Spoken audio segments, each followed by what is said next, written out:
And to discuss the changes, I was joined in the studio by the Natural Resources and Mines Minister Andrew Cripps. Minister, one farmer we've spoken to said that these are extreme changes to the legislation. What's your reaction?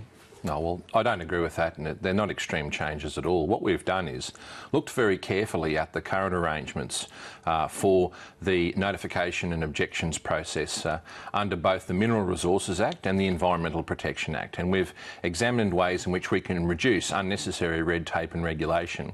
Part of the story needs to be understood that there is a process whereby applications for new resource projects have to apply for both a mining lease and an environmental authority to operate. And what we've done is reform the process so that the process is not duplicated between those two pieces of legislation. That's interesting because on Tuesday night you moved an amendment that affected the Environmental Authority, didn't you? Oh, well, that amendment was in relation to what matters could be considered by the Land Court if an Environmental Authority was appealed to the Land Court.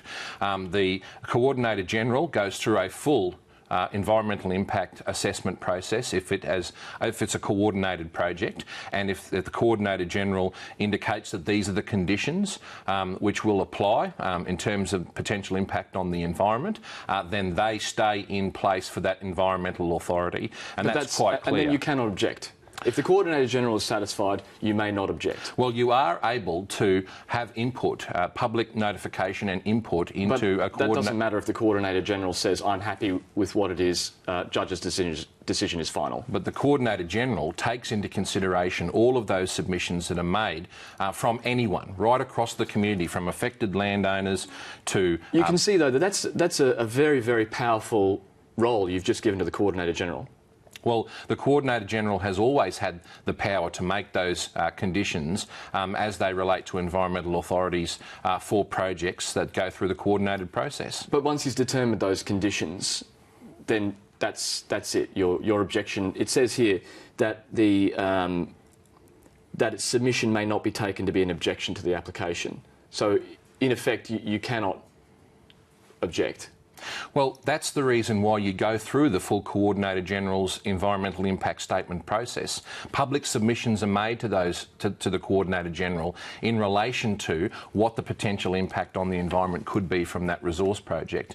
And under the legislation, the Coordinator General considers all of those submissions from everybody. Why introduce this amendment at 4 minutes to midnight on Tuesday? Well, I mean, the debate had been going on for some time, Matt. I mean, I'm not in charge of... And it was slipped in with a whole long list of other amendments. Well, every opportunity was given to every member of Parliament if they wanted to ask a question about the effect of the amendment. You would agree, though, that that's going to be a controversial amendment once people learn about it? Well, no, I don't think so. You don't think that's going to be controversial? No, I don't think so. I mean, the situation has always been that the Coordinator General would consider all of the public submissions that were made in terms of an environmental authority for a coordinated project through that EIS process. Now, if I could move on to another controversial aspect, restricted land. So up until now, there were sacrosanct areas which were restricted. The landholder had final sort of say over, which was the 100 metres around his or her principal residence, in effect, the house, and then 50 metres of important infrastructure like bores and dams. That's gone, and farmers are quite upset about this. Why did you do that? Well, for very good reason.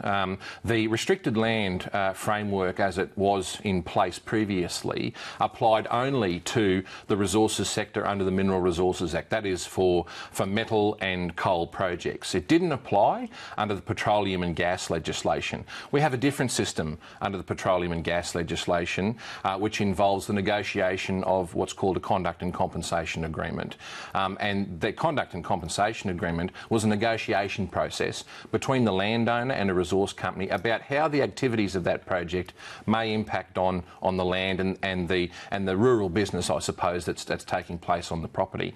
And that's proven to be a useful and sometimes very beneficial tool for property owners to negotiate a satisfactory outcome with the resource company about how they're going to make those arrangements in the future. If what you're saying is right, then why in its submission did AgForce, who represents some of these people, say that it's a reduction in existing rights that will erode further any goodwill between the agriculture and resources sector and will not increase possibilities of coexistence. No, well, I don't agree with that statement. But they're the ones who represent the farmers, and you're saying it's not a bad thing, whereas quite clearly AgForce disagrees with you. Well, I don't agree with AgForce in that regard, and I think that if they took a more realistic view and reflected on some of the outcomes that have been possible under the conduct and compensation agreement process in the petroleum and gas sector, they would see that a number of farmers have been able to use that process to result in a much more beneficial outcome. Mining companies are among the biggest donors to the LNP. What influence does that have?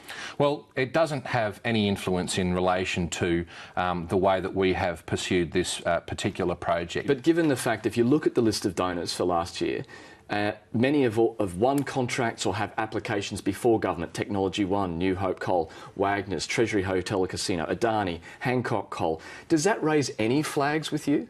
Well, I don't take any notice of it. What I've got a job to do is to make sure that the legislative arrangements in place for the Acts of Parliament that I have responsibility for as a minister are up to date, are modern, and that support investment and the development of Queensland's economy. Now, particularly for me, I'm passionate about rural and regional Queensland, and that's why I've been focusing on those policies in my area that will support the development of agriculture and the resources sector.